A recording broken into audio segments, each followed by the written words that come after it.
చేయడానికి సిద్ధమైంది. కానీ ఆ రాత్రి గ్రామస్తులు హనుమాన్ చాలీసా పఠిస్తూ దేవాలయంలో చేరారు.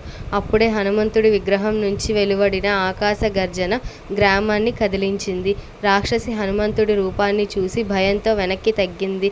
కానీ ఆమెను విడిచిపెట్టకుండా హనుమంతుడు తన గదతో ఆమెను సముద్రంలోకి విసిరివేశాడు. ఆ రాత్రి తర్వాత ఆ గ్రామం నిశ్శబ్దంగా మారిపోయింది. రాక్షసి తిరిగి రాలేదు. గ్రామస్తులు హనుమంతుడి కీర్తనలు పాడుతూ ఆయనకు ధన్యవాదాలు తెలిపారు. ఈ సంఘటన గ్రామస్తులకు ఒకటి స్పష్టంగా చెప్పింది. భయం ఉన్నప్పుడు భక్తి శ్రద్ధతో దేవుడిని ఆశ్రయిస్తే ఆయన రక్షకుడిగా మనతో ఉంటాడు. ఈ కథ మనకు హనుమంతుడి శక్తి, భక్తి, శ్రద్ధతో ఉన్నప్పుడు భయం ఎలా నశిస్తుందో తెలియజేస్తుంది. హనుమంతుడి ఆశీర్వాదంతో మీ జీవితంలో ఏ అడ్డంకి వచ్చినా ధైర్యంగా ముందుకు సాగండి. జై శ్రీరామ్. జై శ్రీరామ్. శ్రీ వీరాంజనేయ స్వామికి శరణు.